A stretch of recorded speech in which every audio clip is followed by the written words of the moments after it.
नमस्कार, सी न्यूज़ भारत में आप सभी का एक बार फिर से स्वागत है। यूपी बुलेटिन में बात करेंगे आजमगढ़ की, जहां 4 व्हीलर कार पेड़ से टकरा गई। इस दौरान हादसे में एक युवक की मौत हो गई। और आगे चर्चा करेंगे झांसी की, जहां पत्रकार के साथ अभद्रता करने वाले तहसीलदार गरौठा के विरुद्ध पत्रकारों ने डिप्टी कलेक्टर को मुख्यमंत्री के नाम ज्ञापन सौंपा है। साथ ही चर्चा करेंगे मुरादाबाद की, जहां चोरी का मामला सामने आया है। इन तमाम खबरों पर करेंगे विस्तार से चर्चा। आजमगढ़ थाना जहानगंज मटियावना गांव निवासी दीपक चौबे बीती रात अपनी कार से आजमगढ़ से अपने घर मटियावना जा रहा था। तभी रामपुर चंद्रशेखर ट्रस्ट के पास एक 4 व्हीलर क्रॉस की, जिसको पास देते समय गाड़ी अनियंत्रित हो गई और पेड़ से जाकर टकराई। ड्राइविंग कर रहे दीपक चौबे की गाड़ी से निकलते ही मौत हो गई, जबकि साथ ही दूसरा साथी घायल हो गया, जिसे इलाज के लिए प्राइवेट अस्पताल भेज दिया गया। सूचना पर जब दीपक के घर पहुंची तो तत्काल आनन फानन में पिता हरिकृष्ण चौबे तथा पूर्व ब्लॉक प्रमुख चाचा जी व परिवार के अन्य सदस्य घटनास्थल पर पहुंचे। तब तक दीपक की मौत हो चुकी थी। मौत की सूचना सुनते ही पूरे जहानागंज ब्लॉक में मातम छा गया। आज सुबह पोस्टमार्टम होने तक पोस्टमार्टम हाउस से घर तक जिले व ब्लॉक के लोगों का लंबा तांता लगा रहा। पोस्टमार्टम के बाद शव घर पहुंचा, जिसके बाद लोगों के अंतिम दर्शन के बाद शव को अंतिम संस्कार के लिए वाराणसी ले जाया गया। आजमगढ़ से सी न्यूज़ संवाददाता सीबी भास्कर की रिपोर्ट। झांसी के तहसील गरौठा में ग्रामीण पत्रकार एसोसिएशन तहसील के समस्त पत्रकारों ने आज गरौठा तहसीलदार द्वारा गुड़सराय में किसान सेवा समिति पर कौशल किशोर पत्रकार से अभद्र व्यवहार एवं जाति सूचक शब्दों से अपमानित करने के संबंध में आज मुख्यमंत्री के नाम उपजिलाधिकारी गरौठा को एक ज्ञापन सौंपा, जिसमें समस्त पत्रकारों ने तहसीलदार के खिलाफ उचित कार्यवाही करने की बात कही।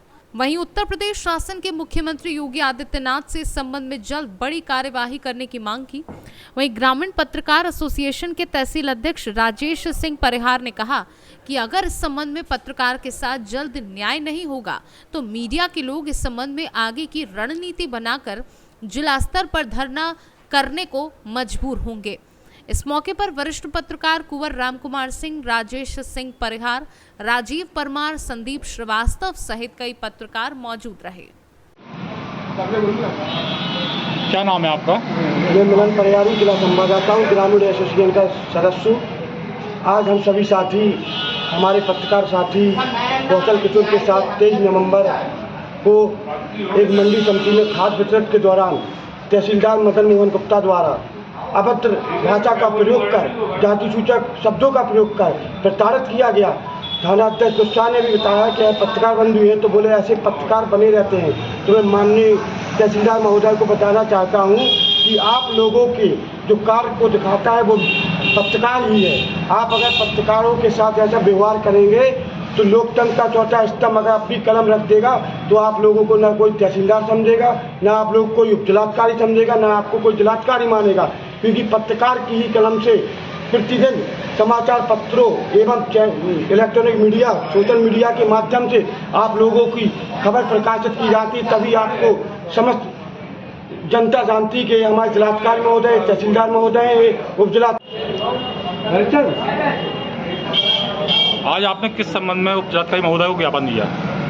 आज ग्रामीण पत्रकार एसोसिएशन तहसील गरौठा के समस्त पदाधिकारी एवं समस्त पत्रकार बंधु जिलाधिकारी कार्यालय जिलाधिकारी से इस संबंध में मिले कि विगत 23 नवंबर को हमारे पत्रकार साथी कौशल किशोर जी मड़ूरी खाद की दुकान पर कवरेज करने गए थे, जहां पर तहसीलदार गरौठा श्री मदन मोहन गुप्ता जी के द्वारा हमारे पत्रकार साथी के साथ अभद्रता की गई और जाति सूचक शब्दों से उन्हें प्रताड़ित किया गया। इस संबंध में माननीय मुख्यमंत्री जी को भी हम लोगों ने लिखित शिकायती पत्र भेजा। जिलाधिकारी झांसी को भी अवगत करा दिया गया है। आज उसी संबंध में हम लोग उप जिलाधिकारी गरौठा को ज्ञापन देने आए थे। इसमें हमने उप जिलाधिकारी को ज्ञापन दिया तहसीलदार मदन मोहन जी के खिलाफ, और हमें आश्वासन दिया गया है उप जिलाधिकारी के द्वारा कि इनके ऊपर कार्रवाई की जाएगी। अगर कार्रवाई नहीं की जाती है तो हम लोग आगे की रूपरेखा जिला स्तर पर तैयार करेंगे जिलाध्यक्ष जी के मार्गदर्शन में, और आगे अपनी रूपरेखा तैयार करेंगे। क्या नाम है आपका? कौशल किशोर पत्रकार। क्या घटना हो गई आपके साथ? हम तहसील गरोठा के अंतर्गत ग्राम मड़ोरी गए थे टमाटर कवरेज करने खाद की दुकान पर। तो वहाँ एक किसान था, उसके साथ टोकन छुड़ा लिया था तो और कागज भी छुड़ा लिए थे तहसीलदार गरोठा मदन मोहन गुप्ता ने। फिर उसके बाद हम सब बोले आप कौन? हमने कि मीडिया से साहब। तो बताया तो भी नहीं माने, लड़का मुक्ति कर दिए। कैसे तो बहुत पत्रकार देखे, हमने कार्ड भी दिखाया। फिर थाना अध्यक्ष गोसाई ने बताया कि मीडिया से हैं। इसके बाद क्या बोले? इसके बाद फिर भी लड़का मुक्ति कर दिए, जाति शब्दों का प्रयोग किया। आज आप कहाँ आए थे? आज हम SDM गरोठा के यहाँ आए, ज्ञापन दिया। उन्होंने क्या आश्वासन दिया? आश्वासन दिया है कार्रवाई। झांसी से सी न्यूज संवाददाता आशुतोष गोस्वामी की रिपोर्ट। मुरादाबाद में घर से रात्रि में लोगों को भागकर चोरों ने 7 से 8 लाख रुपए हाथ साफ कर फरार हो गए। मामला मंझोला थाना क्षेत्र के अंतर्गत आने वाली जयंतीपुर चौकी क्षेत्र का बताया जा रहा है। घर के लोग शाम को 7 बजे गए थे। जब सुबह वापस आकर देखा तो घर के कमरे का ताला टूटा था और सारा सामान बिखरा हुआ था। बताया जाता है कि हिना हाजी गुरु किन्नर एक चेले सोनम उर्फ आसिम के साथ रह रही थी। वह किसी काम से तभी चोरों ने मौका पाकर कमरे का ताला तोड़कर और अलमारी में रखे 5 तोले सोना और 2.5 लाख रुपए कैश पर चोरों ने हाथ साफ कर दिया, जिसकी शिकायत सोनम उर्फ असीम ने क्षेत्रीय चौकी शिकायत की मौके पर पहुंची पुलिस ने मामले को देखते हुए जांच शुरू कर दी है। मेरा नाम सोनम उर्फ आसिम है, नवाज से रहने वाले हैं, हिना हाजी का चेला। एक ज़माना हो गया है रहते हुए। मैं सुबह कल शाम 7 बजे गई थी ताला उला लगा के। तो सुबह मैंने आकर देखा 8:30 बजे तो ताला टूटा पड़ा था और चीज़ जेवर पैसा कौड़ी सब गायब है घर में से। कम से कम 2-2.5 लाख से ऊपर का माल होगा और 2.5 लाख रुपए नगद थे। मुझे सुबह मिली 8:30 बजे। मैंने जब कमरे का ताला देखा खुला हुआ तो मैंने सब देखा घर में तो कुछ नहीं था। को फ़ोन लगाया, गुरु को फ़ोन लगाने के बाद में उनसे बातचीत हुई तो उनके घर में ने जो सूचना थी वो मैंने उनको दी। इनका जो थे देख के और चले गए और देख के बस छुट्टी हो गई। नहीं, हम सुबह गए थे तो जानने के लिए हमने इन्हें बुलाया था तो चौकी पर कोई नहीं था। हम चौकी जयंतीपुर में लगता है एरिया। मुरादाबाद से सी न्यूज संवाददाता अय्यूब की रिपोर्ट। सोनभद्र जिले के घोरावल कोतवाली क्षेत्र के मझिगवा मिश्र गांव में 3 सप्ताह पूर्व संदिग्ध परिस्थितियों में झुलसी विवाहिता की रविवार को BHU में उपचार के दौरान मौत हो गई। मौत के बाद गुस्साए परिजनों द्वारा आज लोड़ी जिला अस्पताल के बाहर वाराणसी शक्तिनगर मुख्य मार्ग को परिजनों ने जाम कर दिया, जिससे दोनों तरफ गाड़ियों की लंबी कतार लग गई। सूचना के बाद मौके पर पहुंची पुलिस द्वारा मृतका के परिजनों को समझा बुझाकर लगभग 1 घंटे बाद जाम को खुलवाया। मामले में ससुराल पक्ष के लोगों के खिलाफ पहले से मुकदमा दर्ज है। परिजनों की मांग है कि आरोपियों की तुरंत गिरफ्तारी के साथ हत्या का मुकदमा दर्ज किया जाए। बता दें कि रॉबर्ट्सगंज के पूरब मोहाल निवासी खुशहाल देव पांडे की बेटी आकांक्षा की शादी घोरावल क्षेत्र के मझिगवा मिश्र गांव में प्रदीप के साथ 6 साल पहले हुई थी। उसके 2 मासूम बच्चे भी हैं। 2 नवंबर की भोर में संदिग्ध परिस्थितियों में विवाहिता की सोते वक्त आग की चपेट में आ गई। आसपास के लोगों द्वारा विवाहिता को आग से बचाते हुए तत्काल घोरावल CHC में भर्ती कराया, जहां से जिला अस्पताल और फिर वहां से BHU वाराणसी रेफर कर दिया था। वहीं मरने से पहले मृतका का बयान वाला एक वीडियो भी सामने आया है, जिसमें वो बता रही है कि मेरे सास ससुर ननंद और पति द्वारा मेरे ऊपर पेट्रोल डालकर आग लगा दी। परिजनों द्वारा आरोप लगाया गया है कि दहेज के लिए ससुराल के लोगों ने उसे आग लगाई थी। मामले में पुलिस ने पति प्रदीप, सास हीरावती, ससुर अंबिका प्रसाद, देवर विमलेश और देवरानी प्रीति के विरुद्ध पेट्रोल डालकर आग लगाने के आरोप में केस दर्ज किया था। इस बीच रविवार को वाराणसी स्थित BHU में इलाज के दौरान आकांक्षा की मौत हो गई। वहीं मामले में रॉबर्ट्सगंज CO सिटी चारू द्विवेदी ने क्या कुछ बताया, सुनिए। दिनांक 2 नवंबर 2024 को थाना क्षेत्र घोरावल के शिवद्वार की रहने वाली एक युवती आकांक्षा पांडे पुत्री खुशहाल देव पांडे जल गई थी और उसे BHU ट्रॉमा सेंटर में भर्ती कराया गया था, जहां पर कल उसकी मृत्यु हो गई। और उसी को लेकर के परिजनों ने आज यहाँ पर लोधी जिला अस्पताल के बाहर रोड जाम कर दिया था और पुलिस द्वारा तुरंत मामले का संज्ञान लेकर सुसंगत धाराओं में पंजीकृत अभियोग को तरमीम कर दिया गया है और आवश्यक विधि कार्रवाई की जाएगी। क्या कारण बताया गया है कि क्यों उसकी महिला की मौत हुई थी? कल मृत्यु हुई है और उसका पोस्टमार्टम कराया जा रहा है। पोस्टमार्टम रिपोर्ट आने के बाद परिजन क्या आरोप लगा रहे हैं? परिजनों ने आरोप लगाया है कि ससुराल वालों ने इसे जला दिया था दहेज की मांग को लेकर। घर सुतली 4 बजे पापा जी मम्मी जी मुकेश भैया दोनों देरान तार जीजा घर में गए पेट्रोल छिड़कना जब भागे लगली द्वारे पहली तार जीजा बोरी का रहल गेहूँ डाल देना पानी बर्तन डाल देना दहिया हमारे कल्लाए लगल घर से दौड़त भैया। सोनभद्र से सी न्यूज संवाददाता कुमधर चौधरी की रिपोर्ट। सुल्तानपुर के लंबुआ तहसील क्षेत्र के ग्राम सभा चौकिया में जरूरतमंद व गरीबों को ठंड से बचने के लिए वरिष्ठ समाजसेवी राजेश सिंह द्वारा कंबल वितरण कार्यक्रम आयोजित किया गया।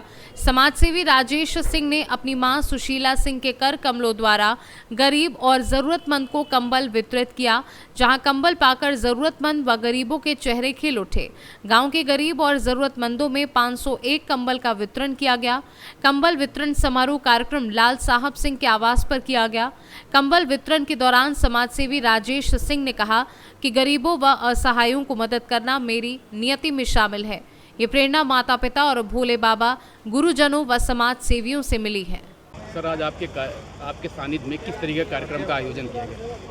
आज जो है भैया ऐसा है कि 501 कंबल वितरण हमारे ग्रामवासी चौकिया के लिए हम अपने घर पर ही कर रहे हैं और हमने इसमें मुख्य अतिथि हमारे पूरे ग्राम समाज को बुलाया हुआ है और आप सब भी आए हुए हैं। इसके लिए आप लोगों का बहुत बहुत धन्यवाद, हार्दिक आभार। और भैया ये चीज़ जो है ना, आप ये मान के चलिए कि यह सेवा जो है निस्वार्थ भाव सेवा है। किसी भी तरीके का, जैसे कि आप ये जानते हैं कि हम लोग जहाँ खड़े हैं, ये घर मकान हमारा, ये सब चीज़ों की एक आयु है, कहीं ना कहीं ख़त्म हो जाएगी, लेकिन नेकी ख़त्म नहीं होती। और मैं ये चाहता हूँ कि ये जो मैं कर रहा हूँ ये हमारे चौकिया की पहल होगी और इस तरीके से और भी भाई समाज में यहाँ वहाँ, जैसे मुझे भी कहीं यह चीज़ दिखी तभी मैंने शुरू किया। हालांकि मैं हमेशा यही समाज में संदेश देना चाहता हूँ कि मूक जानवर की सेवा, ज़रूरतमंद की सेवा, ये बहुत बहुत संतुष्टि मिलती है। सुल्तानपुर से सी न्यूज संवाददाता वाजिद हुसैन की रिपोर्ट। बाराबंकी में लोगों का पैसा हड़प कर LUCC कंपनी कार्यालय बनकर फरार। लोगों को पैसा ज्यादा करने का लालच देकर की गई ठगी। कंपनी के फरार होने, पैसा मांगने पर मारपीट का आरोप। पीड़ित महिला ने मामले में SP को प्रार्थना पत्र दिया है। लगभग 5 वर्षों से संचालित कंपनी के कई कार्यालय खुले थे। कंपनी के कई कार्यालय बंद कर अधिकारी कर्मचारी फरार हो गए हैं। सैकड़ों गरीबों का लाखों रुपए हड़पने जाने की संभावना है। नहीं मिल रहा है गरीबों को अपना जमा किया हुआ धन। बदोसराय, टिकैतनगर, सैदनपुर समेत कई जगहों में कार्यालय था। कृषि मंत्रालय भारत सरकार का बोर्ड लगाकर चलाते थे कार्यालय। बदोसराय कोतवाली क्षेत्र के बरौलिया गांव का मामला बताया जा रहा है। गांव कौन था ये? ग्राम बरौलिया। क्या है ये पूरा मामला? ये LUCC वाली कंपनी चलाते थे, कहते थे पैसा जमा करो, कंपनी को आप नहीं जानती हो, पैसा आप हमारे पास दोगी, आप हमसे पैसा लेना, अगर नहीं देंगे तो हमारा खेत है, खेत बो लेना। अब जब मांगने जाते हैं तो पैसा देते नहीं है, कहते पैसा नहीं देंगे। जब कंपनी मारते पीटते हैं, जो जाता है कहते इसको जला देंगे, जो पैसा होगा आधा थाने में दे देंगे और हमारा कुछ नहीं कर पाओगे। फिर आपने कहीं शिकायती पत्र इसका दिया? हाँ, हमने एप्लीकेशन कप्तान साहब के यहाँ दिया है, थाने पर दिया है, DM साहब के यहाँ दिया है। कितना पैसा आपका था? 1,25,000 था। 1 लाख का हमको बांट दिए हैं और प्रधान का 2,08,000 16,000 है। बाराबंकी से सी न्यूज संवाददाता विजय सिंह की रिपोर्ट। मामला ग्राम पंचायत मोहम्मदी के मजरे कंचरपुर का है, जहां निवासी यश कुमार उम्र 6 वर्षीय पुत्र अवनीश कुमार का पुत्र मोहम्मदी के प्राथमिक विद्यालय में कक्षा 2 का छात्र है। यश कुमार नित्य की भांति स्कूल आया था। जब यश स्कूल की छुट्टी होने के बाद दोपहर 3 बजे तक घर नहीं पहुंचा तो घर वालों ने यश को ढूंढने की काफ़ी कोशिश की, लेकिन जब यश नहीं मिला तो अवनीश यश को ढूंढने मोहम्मदी प्राथमिक विद्यालय आया तो गाँव में ही प्राथमिक विद्यालय में शिक्षा मित्र सरिता को सूचना देकर स्कूल में तलाशने पर स्कूल के ही शौचालय में यश बदहवास की हालत में मिला। लगभग शाम 6 बजे के करीब उपखंड शिक्षा अधिकारी मौके पर पहुंचे, तभी अचानक गुस्साए लोगों ने हंगामा कर दिया। फिरोजाबाद से सी न्यूज़ संवाददाता ताहिर सिद्दीकी की रिपोर्ट। पूर्व मंत्री मुकेश सिद्धार्थ ने लगाए पूर्व सांसद शाहिद अखलाक पर गंभीर आरोप। पुलिस प्रशासन की मिलीभगत से चल रहा है। पूर्व सांसद का स्लेटर हाउस जांच लिख दी जाती है, लेकिन जांच कभी पूर्ण नहीं हो पाती। एसएसपी से मिलकर मुकेश सिद्धार्थ ने शाहिद अखलाक पर गंभीर आरोप लगाते हुए मीडिया को बताया कि राजस्व विभाग को अरबों रुपए की चपत अब तक लग चुकी है, जिसमें विधायक, सांसद और प्रशासन की मिलीभगत सामने देखने को मिल रही है। डोमेस्टिक लाइसेंस किसी के नहीं है, लेकिन शाहिद अखलाक के लाइसेंस को इंटरनेशनल डोमेस्टिक करके पूरे शहर में मीट की सप्लाई की जा रही है। इसके साथ ही मुकेश सिद्धार्थ ने आरोप लगाया कि फ्राइडे से लेकर संडे तक रात तक स्लॉटर हाउस में गौकशी होती है, क्योंकि 2 दिन अधिकारी छुट्टी पर रहते हैं। कोई शिकायत करता है तो सुनवाई नहीं होती। 5 दिन पहले पकड़े गए ट्रक में गौमांस की पुष्टि हुई है, लेकिन 5 दिन बीत जाने के बाद भी प्रशासन ने स्लॉटर हाउस पर छापा मार कर कार्यवाही नहीं की। जी मुकेश जी, आप आए हैं, क्या मामला है? कुछ गंभीर मामला लग रहा है, काफी देर बाद। मैं आया था शाहिद अखलाक साहब के बारे में बात करने। मेरी बात पे लोग विश्वास नहीं करते थे, अधिकारी लोग कहते थे मुकेश गलत कह रहा है। लेकिन अब क्योंकि एक ट्रक पकड़ा गया, उसमें शाहिद अखलाक साहब का फैक्ट्री का माल था। ये क्या करते हैं शाहिद अखलाक साहब, ये कटान करते हैं शुक्रवार की सुबह से चालू गायों का, और इतवार के 12 बजे बंद कर देते हैं, क्योंकि इस दौरान ज़्यादातर शुक्रवार शनिवार तक ज़्यादातर अधिकारी छुट्टी पे होते हैं, कार्रवाई हो नहीं पाती। लेकिन अब जो है एसएसपी नहीं आ गए, एसएसपी ईमानदार है, तो अब जो भी जांच रिपोर्ट आएगी, जांच रिपोर्ट में आ गया क्लियर है कि गाय का मीट मिला है। अब इसमें लेकिन क्योंकि 11 अधिकारी होते हैं जांच करने के लिए, जो आपको याद होगा के बालाजी और प्रभाकर चौधरी ने एक टीम गठित की थी, इसमें जांच हुई थी, वो बाद में दबा दी गई थी। जांच रिपोर्ट में दबा दी गई थी। जांच तो अब भी दब गई है। डीएम साहब तो कह रहे हैं कुछ ऐसा मिला ही नहीं है। नहीं, डीएम साहब कह रहे हैं तो ये तो आप जो जांच रिपोर्ट आई है आप वो मांग लें सार्वजनिक। मेरठ से सी न्यूज़ संवाददाता आमिर की रिपोर्ट। संभल में रविवार को मस्जिद के सर्वे के दौरान हुए बवाल के बाद उन्नाव प्रशासन ने पूरे जिले में सुरक्षा को लेकर बड़ी सतर्कता बरती है। उन्नाव के पुलिस अधीक्षक दीपक भूकर के निर्देशन में जनपद के सभी थाना क्षेत्रों में पुलिस बल को अलर्ट रहने के निर्देश दिए गए हैं। उन्होंने सभी थाना प्रभारी को अपने अपने क्षेत्रों में सुरक्षा के इंतजाम और गश्त बढ़ाने के लिए कड़े निर्देश दिए हैं। संभल में हुई घटना के बाद प्रशासन ने उन्नाव में भी कानून व्यवस्था बनाए रखने के लिए अतिरिक्त कदम उठाए हैं, खासकर उन क्षेत्रों में जहां पर मिश्रित आबादी है। उन्हें लेकर पुलिस को और भी सतर्क रहने की सलाह दी गई है। पुलिस ने रात्रि गश्त बढ़ाने के साथ साथ संदिग्ध गतिविधियों पर भी कड़ी निगरानी रखने की योजना बनाई है। एसपी ने कहा है कि ये कदम शांति और सौहार्द रखने के लिए उठाए गए हैं और किसी भी असामाजिक तत्व को बर्दाश्त नहीं किया जाएगा। सर, आज मुख्य मार्गों में पैदल गश्त किया गया है, क्या है प्रोग्राम? देखिए, जो उन्नाव पुलिस टीम के द्वारा इसमें फुट पेट्रोलिंग जो है वो की जा रही है मेरे द्वारा, और ये मेरे साथ में एडिशनल और सीओ सिटी इनके द्वारा भी यहाँ पे उन्नाव में पैदल गश्त की गई है। बाकी भी जितने भी थाना क्षेत्र हैं उनमें लगातार जो पुलिस के द्वारा फुट पेट्रोलिंग करते हुए लोगों की चेकिंग फ्रिस्किंग करवाई जा रही है, और एक मार्केट क्षेत्र में भी लगातार भीड़ भाड़ वाले क्षेत्रों में भी पुलिस जो है गश्त भी कर रही है और सतर्क। उन्नाव से सी न्यूज़ संवाददाता अजय कुमार की रिपोर्ट। फिलहाल इस खास बुलेटिन में बस इतना ही। देश दुनिया की तमाम बड़ी खबरों को जानने के लिए जुड़े रहिए सी न्यूज़ भारत के साथ। हर खबर आपके साथ, आपके हाथ।